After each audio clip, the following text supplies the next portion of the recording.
Maintaining its position as perhaps one of the most well-known video game companies for over 3 decades now, Nintendo has to produce a lot of video games in order to continually satisfy the demands of its fans. Of course, the company's financial demands must also be met, and because of this, Nintendo must ensure that the games which they release are of a great enough quality to promote a successful amount of sales. With so many games being released on Nintendo's consoles, however, it's unrealistic for one company to be capable of monitoring the quality of so many titles without an obscene amount of employees. Nintendo only manages to officially release as many games as they do thanks to the help of many smaller video game developing companies which are under their ownership. This is why many of the titles that Nintendo releases upon being launched display logos that may have at one point appeared quite unfamiliar to many players. Companies such as Game Freak, Intelligent Systems, and ND Cube, most known for developing the Pokemon, Paper Mario, and Mario Party titles respectively, all work to create said installments, while Nintendo, their parent company, simply overlooks the title's production and licensing.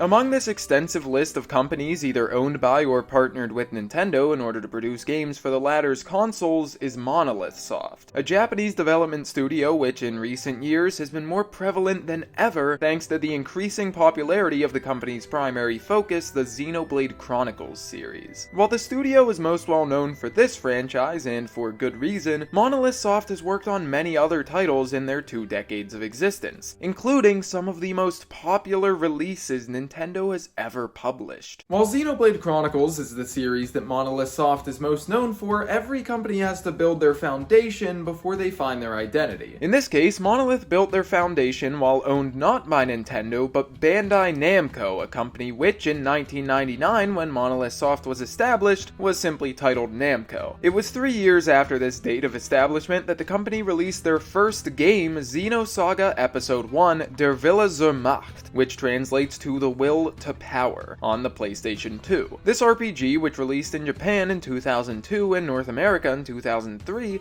served as a spiritual successor to Xenogears within the Xeno meta series. Being named the 7th best-selling video game of 2002, Xenosaga's first release naturally warranted numerous sequels. Xenosaga Freaks, which served more as an addendum to Episode 1, released in 2004, as did both Xenosaga Episode 2, Jenseits von Gut und Böse, or Beyond Good and Evil, and Xenosaga Pied Piper, a mobile release. In 2006, Xenosaga Episode 3, also Spruce Zarathustra, which is German for Thus Spoke Zarathustra, released on the PlayStation 2, completing the trilogy, and Episodes 1 and 2 were re-released on the Nintendo DS with some additional story details. This displayed a partnership between Monolith Soft and Nintendo, and said partnership would soon lead to the latter company purchasing the former. Xenosaga 1 and 2 wasn't the first instance of a Monolith Soft title appearing on one of Nintendo's consoles, however, as the 2 installments in the Baten Kaitos series, released in 2003 and 2006 respectively, were GameCube exclusives. Before being purchased by Nintendo, Monolith worked on 2 more games, those being Namco x Capcom and Dirge of Cerberus, Final Fantasy VII, which they assisted in developing. At this point in time, Monolith Soft had made a great impression on the video game industry with their Xenosaga series,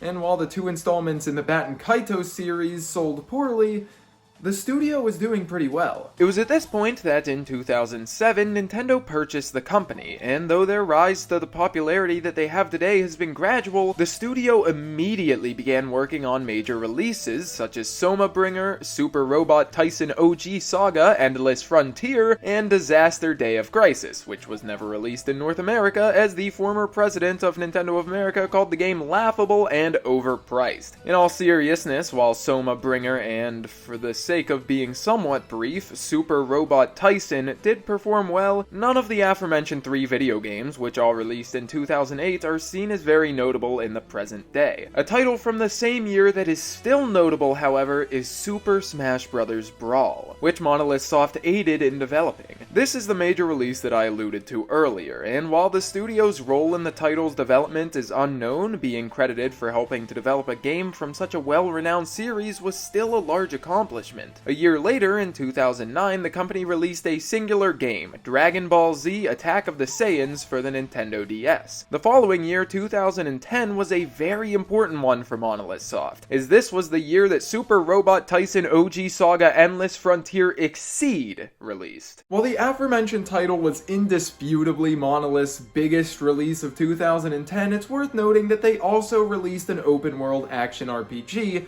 known as Xenoblade Chronicles. This title, while appearing at times visually unappealing, still remains one of the most impressive Wii releases ever thanks to the size of its world, runtime of its cutscenes, and its sheer number of assets. Of course, the game was loved for reasons other than its technical capabilities, those being its battle system, explorative nature, and its extensively detailed story. The game sold well for these reasons, and received critical acclaim upon its release, and while this certainly granted Monolith Soft a number of new fans, many of Nintendo's consumers still remained unaware of the studio. In 2011, Monolith assisted in developing The Legend of Zelda Skyward Sword, and in 2012, Animal Crossing New Leaf. They also released a sequel to Namco x Capcom at this time, known as Project X Zone for the Nintendo 3DS. For the next 2 years, Monolith Soft did not directly develop any games for reasons that would soon be made clear, but this did not stop the company from aiding in the development processes of both Pikmin 3 and The Legend of Zelda: A Link Between Worlds. This was also when Shulk, the main protagonist from Xenoblade Chronicles, Monolith's most successful release at the time, was gifted an invitation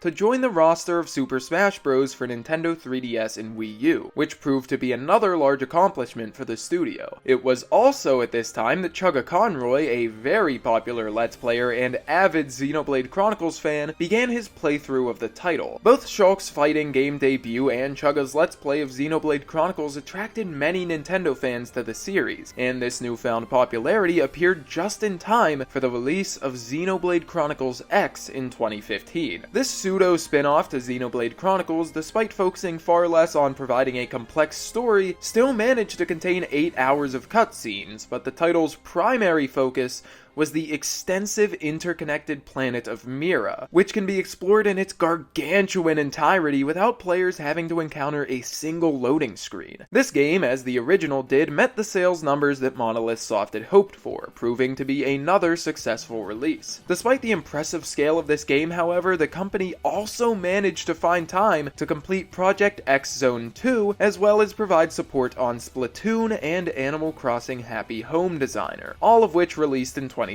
as well. 2016, in stark contrast to its preceding year, saw no releases from Monolith Soft, because in 2017, with the release of the Nintendo Switch, came The Legend of Zelda Breath of the Wild, widely regarded as one of the best video games Nintendo has ever created, which Monolith, again, had aided in creating. 2 months before this launch came the January 2017 Nintendo Switch presentation, and as Xenoblade Chronicles had been consistently growing in popularity, it came as no surprise that when Xenoblade Chronicles 2 was revealed at said presentation, many fans were united in excitement previously unprecedented for the series. The sequel to Xenoblade Chronicles released in the same year that it was revealed and sold exceptionally well, cementing the importance of its franchise to Nintendo fans. It was at this point that Monolith Soft's commendable ability to create high-quality games in such short amounts of time while also balancing their staff in manners which would allow the company to aid in the development of numerous other titles began to show more evidently than ever. In addition to the 2 2017 titles they worked on, within the 5 years since the launch of the Nintendo Switch, Monolith Soft has released Xenoblade Chronicles 2 Torn of the Golden Country, an expansion to the series' latest installment which could pass as a standalone game, and Xenoblade Chronicles Definitive Edition, an expansive remake of the series' first installment which includes an additional story campaign. Additionally, the studio has worked on Animal Crossing New Horizons and gained 2 more representatives in Super Smash Bros. Ultimate in the forms of Pyra and Mithra. As if creating 2 Xenoblade Chronicles titles and an expansion for the Nintendo Switch in just 3 years wasn't enough, Monolith Soft has also secretly been working on another installment. During the Nintendo Direct that aired on February 9th, 2022, Monolith Soft was able to reserve the presentation's final 2 minutes of runtime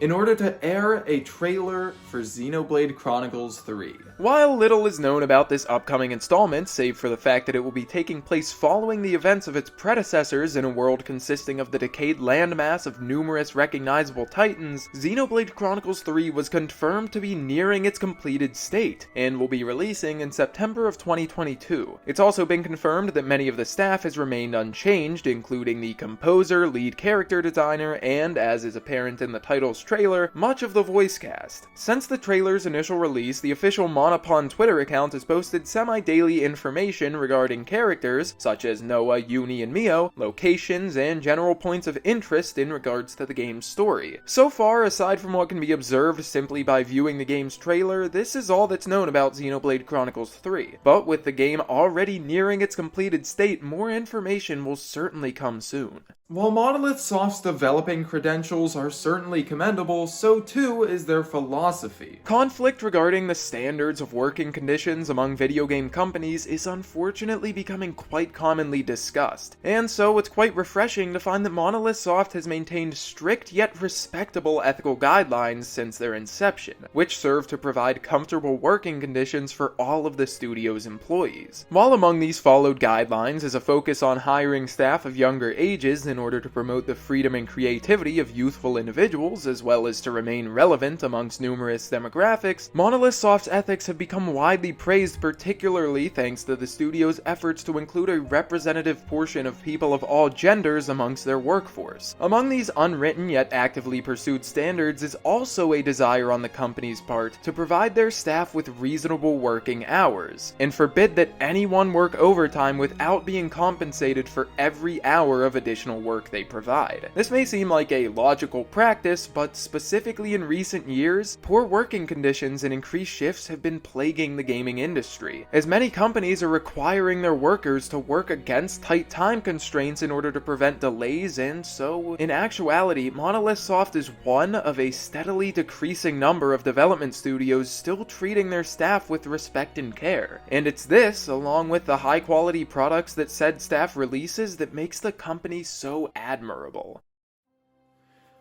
Under ownership of Namco, Monolith Soft began creating some lesser-known titles before truly building their reputation. While many of the studio's early releases were financially successful, few maintained a great enough degree of popularity to allow the company to grow in influence, save for their installments in the Xenosaga series. As they created more and more titles, eventually releasing Xenoblade Chronicles, originally being titled Monado Beginning of the World, Monolith Soft grew steadily thanks to the consistency of their staff's polished work, which itself can be attributed to the respected principles that the studio upholds. In recent years, Monolith Soft has been working diligently to produce titles of their own, despite being called upon by Nintendo quite frequently to provide support in the development processes of games such as The Legend of Zelda Breath of the Wild and Animal Crossing New Horizons. And it's the fact that this studio is yet to sacrifice its commendable work environment to lessen the workload it bears that makes Monolith Soft a truly special company. Thank you all so much for watching.